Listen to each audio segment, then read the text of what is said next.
Sometimes, what chokes us up isn't a painful memory itself, but the fact that no one else remembers it, except us. Willow's Light is more than just an animal rescue shelter. It's where those who have been abandoned, both people and animals, find a reason to live again. Set in a quiet, nostalgic countryside where overgrown grass reclaims forgotten paths and nameless letters still arrive without fail, Ellie, a young woman once left behind by her father, quietly pieces broken lives back together, one soul at a time. Each episode offers a glimpse into resurrection. A cat terrified of human hands, an eagle with a shattered wing, a boy who no longer remembers the names of his parents, or a war veteran who survived but didn't return whole. These stories aren't loud, but they go deep enough to make your heart pause. Willow's Light is where we learn to stay, even after being left, to forgive, even when no one apologizes, and to call something home from what's left behind.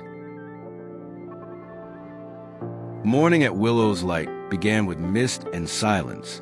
There were no alarm clocks, no voices calling out, just the wind rustling through willow branches, the soft crunch of dry grass beneath Hope's paws, and the faint mews from the western pens. Ellie always woke before the sun rose. She didn't need a clock. Her body had attuned itself to the rhythm of this place. A slow rhythm, a long breath, but one that never truly stopped. She slipped on her worn khaki coat, pulled on her boots, and called for Hope. The dog lifted her head from the fabric cushion, eyes still squinting, then rose and followed Ellie onto the porch. The cold slapped her face like a soft but ruthless warning, bracing and unapologetic. Ellie liked it that way. Every morning here felt like opening an old book, familiar, yet never quite the same.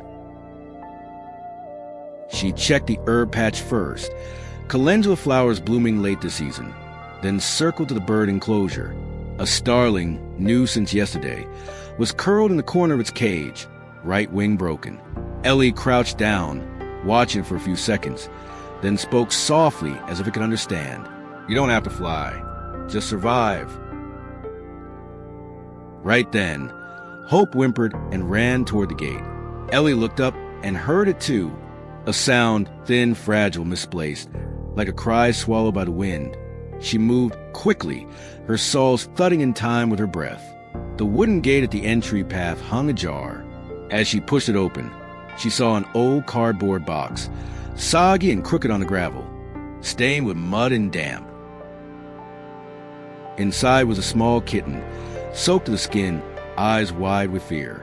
Around its neck was a torn cloth collar, still stained with dried blood, and two dented silver bells barely hanging on. Ellie didn't reach for it. She just sat about a meter away, palms open on her knees. Hope lay beside her, silent, still. Then Ellie spoke, voice even, low, like a passing breeze. "You don't have to trust me, but I'll stay if you want me to." The kitten didn't move, but didn't run. It let out a weak hiss, a sound stretched thin. Ellie knew that sound. She had heard it before, from herself. Ellie lifted the kitten with both hands, gently, as if squeezing too hard might cause it to vanish into the mist. Its body was ice-cold, weightless, and its belly barely showed a rise or fall.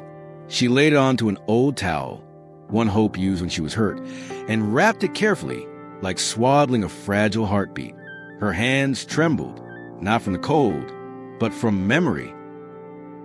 When Ellie was 8, she had once held a creature just like this, a sparrow that had fallen from its nest, one wing bent the wrong way.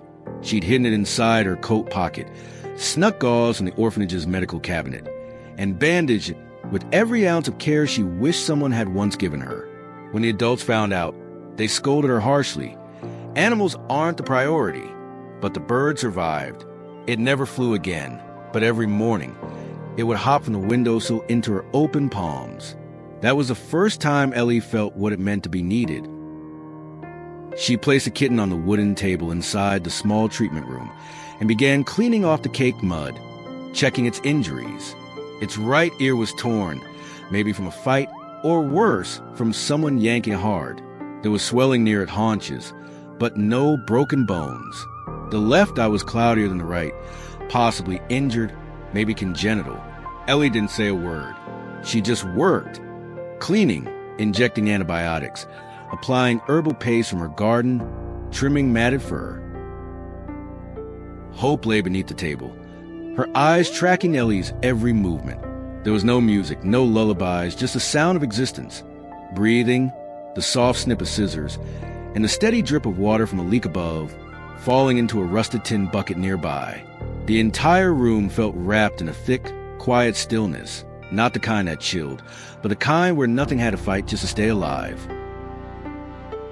When the kitten's breathing finally found rhythm again, Ellie sat down and opened a drawer. Inside was an old tin box filled with fragments of her own past, a piece of woven bracelet string, a photo of her as a child with her father, the man who once promised he'd always stay, then vanished without goodbye, and a letter without a name. She didn't open it. Not yet. Outside, the wind slipped to the dry willow branches, carrying the scent of wild grass and something unspoken, like a question no one had dared to ask. The kitten nuzzled deeper into the folds of the towel. Ellie stroked its back and whispered, "Puzzle, that'll be your name. Because you're like me, a puzzle with missing pieces." Puzzle no longer hissed, but it still didn't trust. Every time Ellie reached her hand near, the kitten would flatten its ears, take half a step back, then freeze. A kind of partial acceptance, as if it were testing her, as if the world had betrayed it too many times for something as simple as a bowl of chicken broth to wash the suspicion away. Ellie didn't push. She just repeated the same gestures with quiet patience, saying its name, placing her hand nearby without touching, always keeping enough distance for it to make the choice. That afternoon, she cleaned the herbal room, where last season's calendula and mint still hung in brittle strands. As she crouched to sort an old wooden cabinet, her hand brushed against a familiar tin box, the one that held pieces of a past she didn't often face. She opened it more out of habit than intention. On top was a faded photograph. Young Ellie, curled up behind the orphanage courtyard, clutching the bandaged sparrow wrapped in gauze she had stolen from the infirmary. A social worker had taken the picture for the file, but Ellie had kept it, not for any happy memory, but because it was proof that she had existed, that she had once cared, even when no one had taught her how. On the back, in messy handwriting, she'd scribbled, "I'll stay." She remembered it vividly. The chill of the cement floor, the distant laughter of children playing out front, and the thick silence wrapped around her like a second skin. She remembered whispering to the bird, "My wings broken too, but I'll be here with you." She had never said that to anyone since she was 8, but today the words returned sharp and clear. A soft scratch pulled her out of the memory. Ellie looked up. Puzzle was standing in the doorway. No meow, no fear, just standing, as if it no longer wanted to hide. Ellie slowly sat on the floor, saying nothing, her palms open on her knees. The same posture she'd used the first time she met Puzzle at the gate. Puzzle moved toward her, one cautious step at a time, as if testing whether the world was finally real. Then it climbed onto her lap, curled up, and tucked its head into the edge of her shirt. Ellie didn't breathe too hard.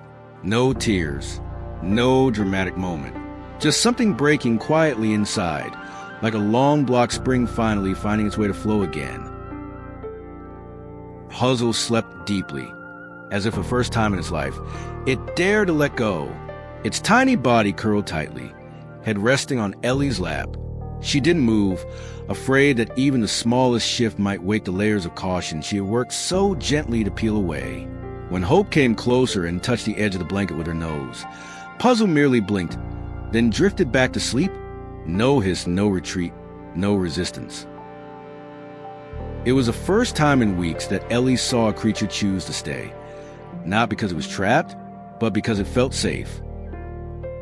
The sun had dipped low, its fading light stretching across the dust-streaked window pane like a weary breath. Ellie gently transferred Puzzle to the pillow beside the fireplace, then stood and brushed off her sleeves.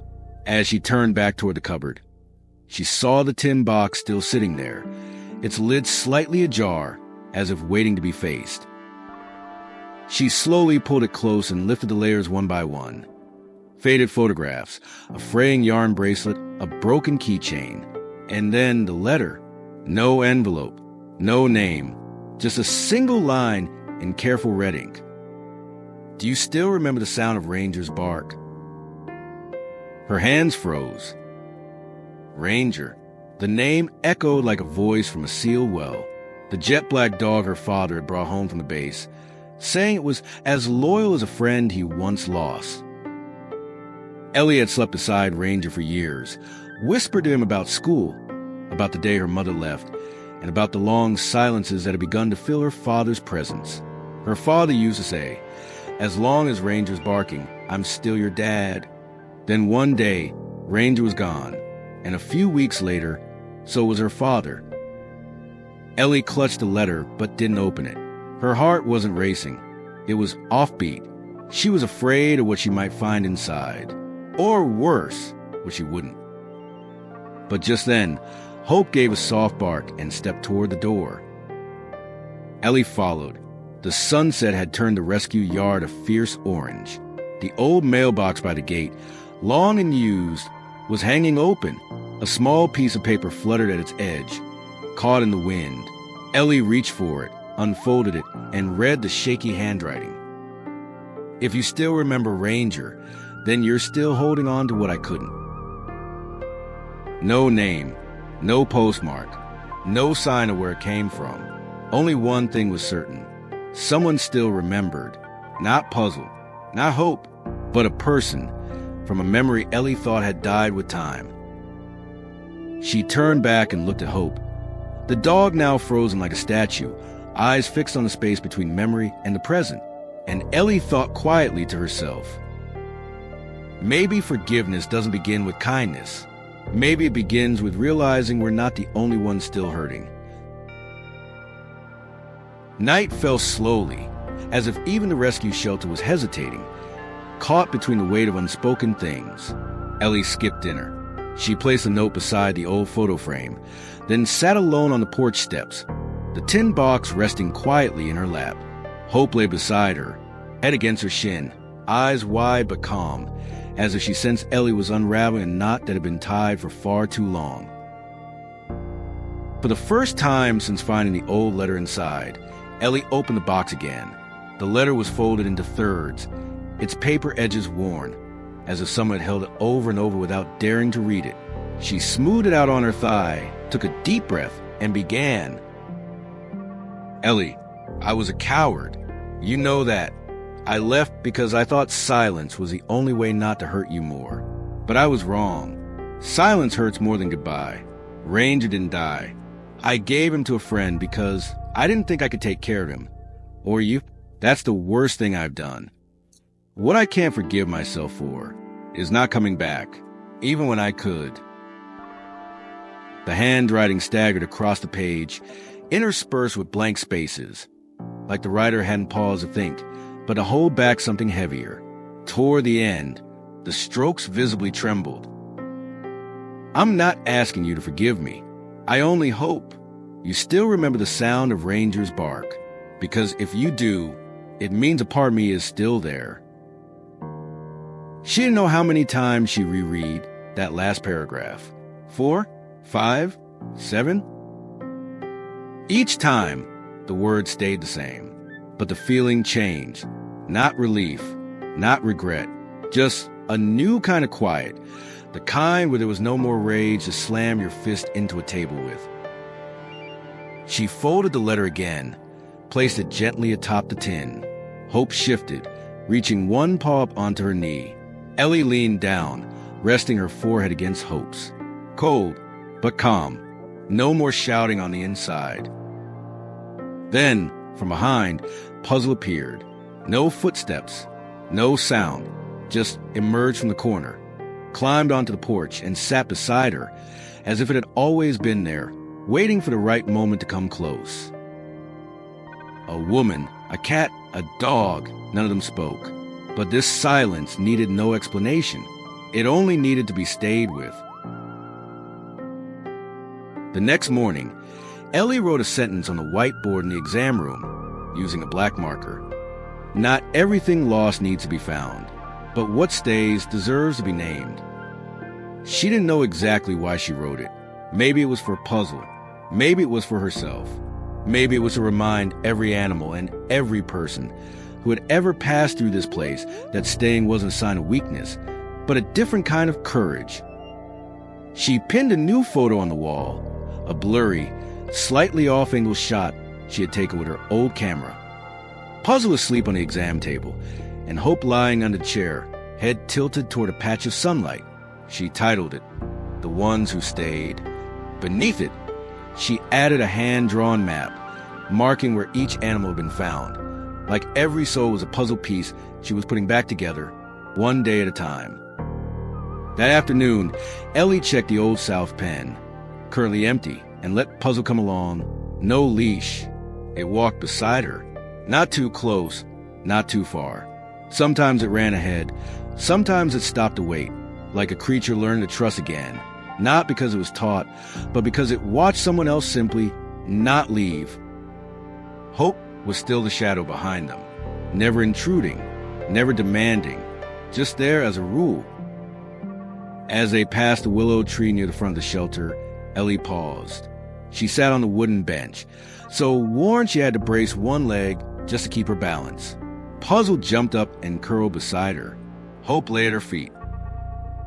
Together, the three of them gazed out at the field, where Caleb once said he'd plant more mint next spring. Ellie didn't know if there would be another spring for that, but something else was growing now. Silence. Not empty, not frightening, but the kind of silence you don't want to break. Ellie leaned back and closed her eyes softly. She didn't dream of her father. She didn't think about the letter.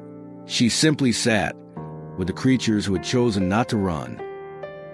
She no longer searched for the reason she was here. She simply understood, if you're here, be here fully. Ellie sat at her desk in the exam room, gently tracing the edge of the old folded letter, now resting beside the glass jar labeled "Things Left Unsaid." Night had fallen completely. The light stayed off. She let the dim glow from the porch filter through the foggy window, just enough to see Puzzle curled on the windowsill, head resting on its front paws, eyes half closed. Hope lay beneath the desk, same spot as always, unmoved. Everything was quiet, but not the kind of quiet that came from sadness. It was the kind of quiet that follows after something important has finally been spoken. Ellie thought about her father's letter. It wasn't an apology. It wasn't a full explanation either, but it was honest, flawed, and vulnerable, exactly like the man he had been. She didn't feel relieved, but the pressure in her chest was gone, like a wound that never quite healed, but finally stopped bleeding. She stood up and walked to the bulletin board on the wall. Beneath the eagle-printed calendar, she pinned a small handwritten note in black ink. Not everything lost needs to be found, but what stays deserves to be named. Not everything lost needs to be found, but what stays deserves to be named. Hope lifted her head as Ellie approached. Ellie sat down on the floor, back against the desk, resting her hand on Hope's back. Short fur, warm, solid. Not a promise, but a presence. Across the room, Puzzle leapt softly down from the windowsill and tiptoed toward her. It didn't climb onto her lap, just settled beside her, close enough to touch. She didn't call. She didn't reach out. Some things, once they've chosen to stay, find their own way to come close. Ellie looked at the two creatures beside her, then out through the window, where the old willow still stood, steady without witness. She no longer thought about what had been lost. She thought about this.